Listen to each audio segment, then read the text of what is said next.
नमस्कार दोस्तों। दोस्तों, सोचो एक दिन आप न्यूज़ खोलते हो और हेडलाइन आती है प्रधानमंत्री जेल में है, PM in jail.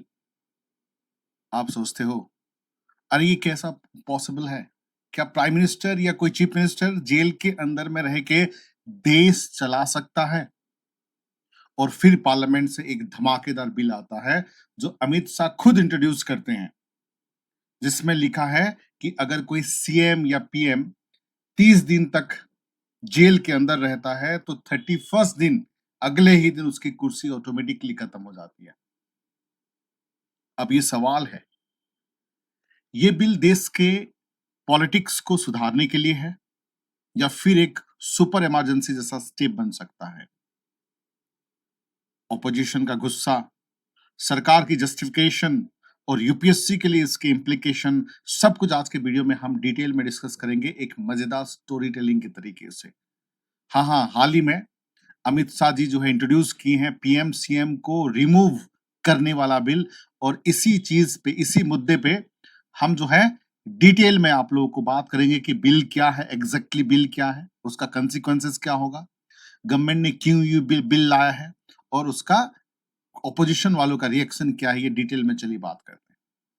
So bill में है क्या? देखिए बिल में है क्या, पहले समझते हैं कि ये बिल है क्या। जाहिर सी बात है, ठीक है, ऑन 20 अगस्त 2025 में होम मिनिस्टर अमित शाह जी जो है इंट्रोड्यूस किए थे लेजिस्लेटिव बिल, कहां पे? लोकसभा में। और बिल क्या है? कॉन्स्टिट्यूशन 130 अमेंडमेंट बिल, जो 2025 का है। उसके बाद जो है government of union territories amendment bill 2025। उसके बाद Jammu Kashmir reorganization amendment bill 2025। Clear है? So the core provision is, if the CM, Prime Minister and Chief Minister or any minister is arrested and held in custody for 30 consecutive day, अगर कोई प्रधानमंत्री और chief minister या कोई cabinet के minister भी हो सकता है, कोई भी मंत्री अरेस्ट होके 30 दिन अगर जेल में कंटिन्यूअसली रहते हैं ऑन ए सीरियस क्राइम, कोई क्राइम के चार्ज में, punishable by 5 years, then automatically lose their post on 31st day even without a conviction। मतलब अगर कोई प्रधानमंत्री या चीफ मिनिस्टर या कोई भी मंत्री जेल के अंदर कोई पनिशेबल चार्ज में रहते हैं 30 दिन से ज्यादा, तो 30 दिन के बाद मतलब 31st डे में उनका जो पद जो है ऑटोमेटिकली उनसे चला जाएगा।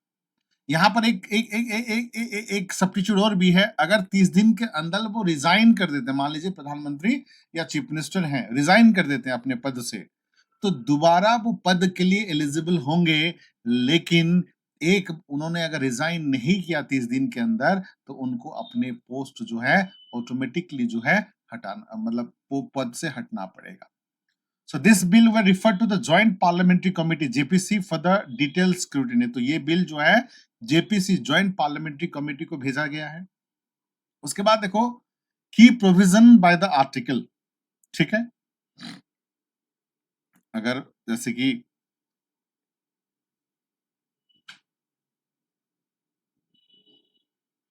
हाँ, तो यहां पर बात करते हैं कि की प्रोविजन बाय द आर्टिकल। देखो आर्टिकल 75, आर्टिकल 164 और आर्टिकल 239 ए, ठीक है। आर्टिकल 75 में क्या कहता है?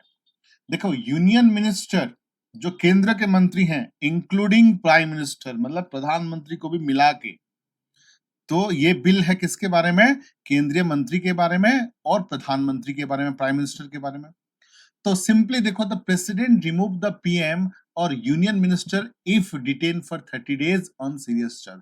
सिंपल सी बात कहा है कि प्रेसिडेंट साहब उनको जो है अपने पद से, चाहे वो प्रधानमंत्री हो चाहे यूनियन मिनिस्टर हो, उनको अपने पद से हटा सकते हैं अगर 30 दिन तक उनका एक सीरियस चार्ज होता है, मतलब जेल में होते हैं। यहाँ पर और एक एक्सेप्शन है, ध्यान रखिएगा, resignation by 31st day can avoid the removal. अगर मान लीजिए कि 30 दिन से पहले वो रिजाइन कर देते हैं अपने पद से, तो वो पद से लड़ने के लिए फिर से एलिजिबल होंगे, फिर से लड़ सकते हैं। लेकिन जब तक जेल में है तब तक सरकार नहीं चला सकते। और ये एक शानदार बिल है इसलिए क्योंकि ये जितने भी टॉप ऑफिसर्स हैं, मतलब प्रधानमंत्री तक और prime minister, chief minister, cabinet minister, जितने भी आप कैबिनेट मिनिस्टर के अंदर जो काउंसिल ऑफ मिनिस्टर्स होते हैं, रेलवे, डिफेंस, फिनांस, एचआरडी, जितने भी मंत्री आएंगे, चाहे स्टेट हो, सेंटर के हो, सब जो है उसी के अंडर आ रहे हैं। तो ये अच्छी बात है। ये देखो यहाँ पर एक पॉइंट पॉइंट यहाँ पर फोकस किया है कि मतलब नरेंद्र मोदी के लिए भी, खुद नरेंद्र मोदी चाहते तो पीएम के लिए या सीएम के लिए बचा सकते थे, बट खुद भी इस बात को जोर दिया है कि प्रधानमंत्री के लिए भी ये लागू होना चाहिए, यानी कि नरेंद्र मोदी जी के लिए भी ये लागू है कि वो भी अगर गलत काम करते हैं, देश के खिलाफ काम करते हैं, उनको भी 30 दिन का जेल होता है, तो वो उनके अपने पद से हट जाएंगे। ये वाकई में काबिल तारीफ है। देखो सरकार जब भी पॉलिसीज लाता है, कुछ अच्छा कभी बुरा, तो जब भी अच्छा करते हैं तो मैं तारीफ करता हूँ, ओपनली तारीफ करता हूँ, बट जब बुरा करते हैं, मैं गोदी मीडिया तो हूं नहीं, तो मैं पूरी तरह से क्रिटिसाइज भी करता हूं। तो मतलब मैं ये मानता हूं कि सरकार को हमें पूरी तरह से क्रिटिसाइज भी करना चाहिए जब वो गलत करें, और अप्रिशिएट भी करना चाहिए जब अच्छा काम करें। जैसे कि हम यूपीएससी एस्पिरेंट है, स्टूडेंट को भी वही करते हैं। अच्छा काम करते हैं तो एस्पिरेंट, गलत काम करते हैं तो हम लोग गाइड करते हैं। तो गाइड हम तो सरकार मोदी जी को कान पकड़ के तो हम गाइड नहीं कर सकते, लेकिन हाँ, हम अपने लेवल पे जो कर सकते हैं, अवेयरनेस फैला सकते हैं, वो चीज फैलाते हैं कि नहीं ये जो है गलत है। आपने आपने जो है जम्मू कश्मीर वाला मुद्दा पे पाकिस्तान को छोड़ देना गलत है। तो जहां पर गलत है तो वो गलत है। और यहां पर मैं बात करूंगा प्रधानमंत्री से लेकर सारे मंत्री, सबको पनिशेबल ऑफेंस होगा, सबको जो है जेल जेल होगा, या सब जो है अपने पोस्ट गवाएंगे। एक ऐसा बिल है, तो ये वाकई में अप्रिशिएट वाला बिल है, ये अच्छी बात है। मैं तो कहता हूं मोदी जी, एक फ्री सजेशन है, उसके साथ ये जितने भी प्रधानमंत्री बनने के लिए, चीफ मिनिस्टर बनने के लिए और कैबिनेट मंत्री बनने के लिए एक एजुकेशन क्वालिफिकेशन भी करवा देते तो और मजा आ जाता। आप देश में क्लरिकल के लिए, बैंकिंग के लिए, एसएससी के लिए, यूपीएससी के लिए, सीडीएस के लिए, एनडीए के लिए, हर एग्जाम के लिए आपने एक एजुकेशनल क्वालिफिकेशन किया है, एक स्टैंडर्ड सेट किया है। आप कभी एक नेता के लिए भी ये सेट कर देते तो कसम से मजा आ जाता। तो ये दिन भी दूर नहीं है, शायद फ्यूचर में हो सकता है। चलिए एनीवे, तो 164 क्या कहता है कि स्टेट मिनिस्टर इंक्लूडिंग सीएम, जिस तरह से ये सेंटर का है उस तरह से ये स्टेट का है कि उसमें चीफ मिनिस्टर को इंक्लूड होगा। उसमें क्या होगा कि स्टेट मिनिस्टर भी इंक्लूड होंगे और चीफ मिनिस्टर भी इंक्लूड होंगे आर्टिकल 164 में। और यहां पर जो है गवर्नर के पास पावर होता है, चीफ मिनिस्टर मतलब CM advice, governor on the CM advice remove them, automatically remove if no advice is given.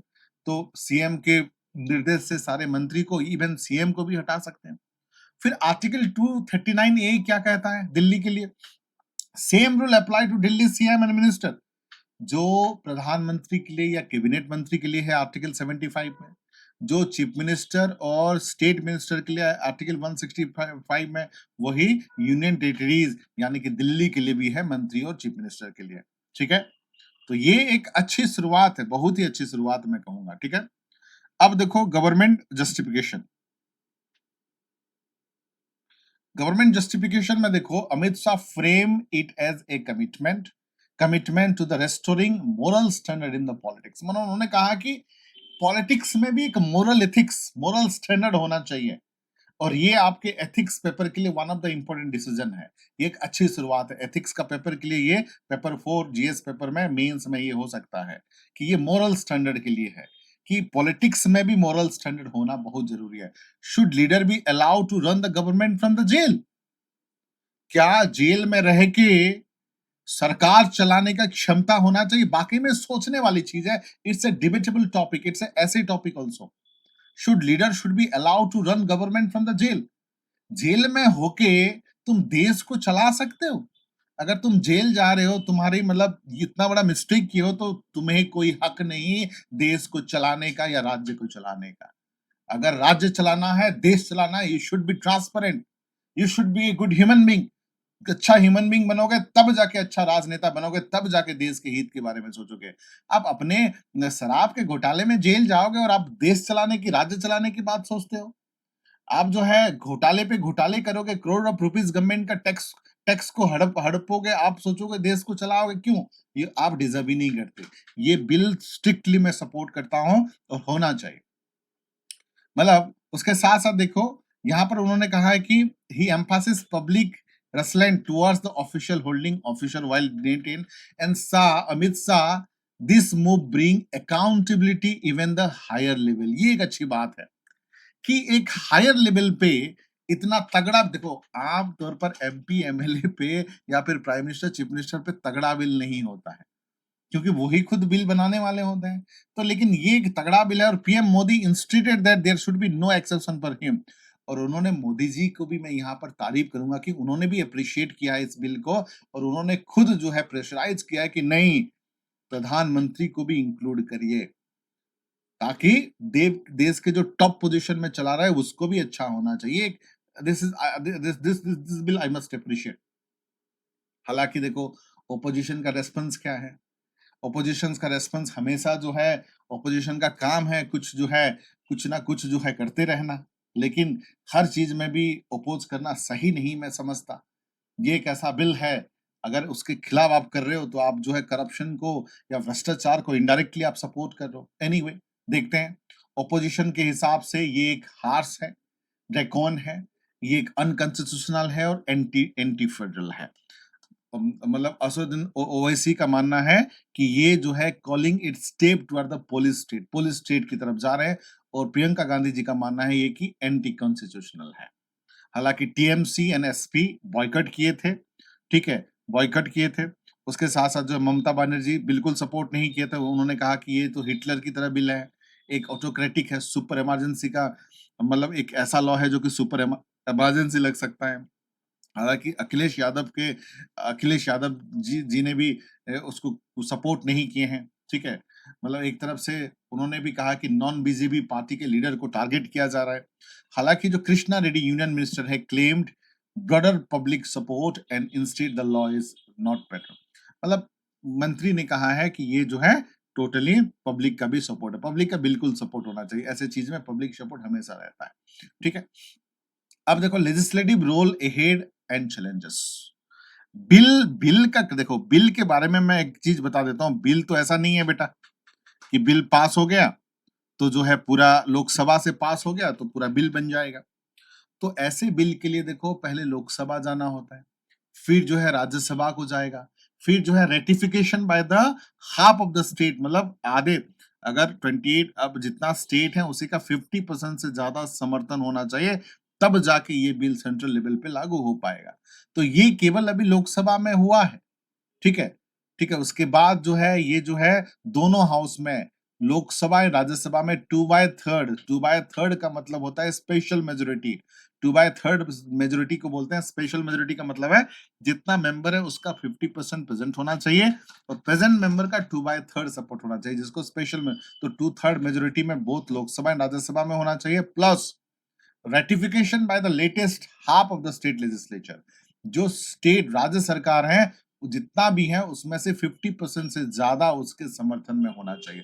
हालांकि अभी प्रॉब्लम क्या है, एनडीए जो है इतना मेजोरिटी में है नहीं कि फट से बिल पास कर दे, राज्यसभा में इतने हैं नहीं कि फट से बिल पास कर दे।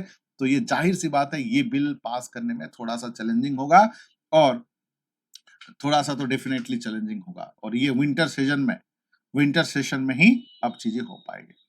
तो यहाँ पर मैं तारीफ करना चाहूंगा नरेंद्र मोदी जी का भी, ठीक है, और जो रूलिंग सरकार है उनका भी, कि इस तरह का बिल अप्रिशिएट करते हैं।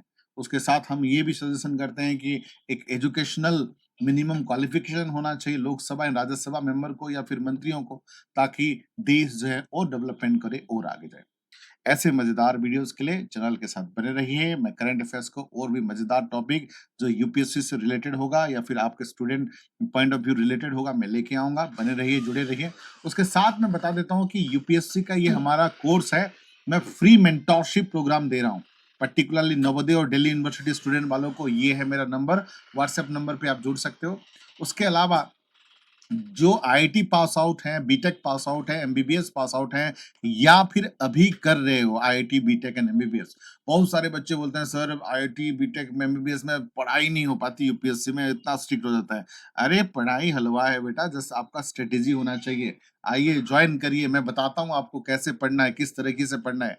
ग्रेजुएशन के साथ साथ पढ़ना है, आईटी के साथ साथ पढ़ना है, बीटेक के साथ साथ, एमबीबीएस के साथ साथ। आज के डेट में बेटा आप लोग लेट हो गए हो, आज के डेट में 6, 7, 8, 9 स्टैंडर्ड के बच्चे मेरे पास जॉइन हैं और वो पढ़ाई स्टार्ट कर दिए हैं। आप तो लेट हो गए हो, तो जल्दी से जॉइन करके आप पढ़ाई शुरू कर दो। ठीक है, मैं तरीका बताऊँगा जॉइन करो किस तरह से पढ़ना है।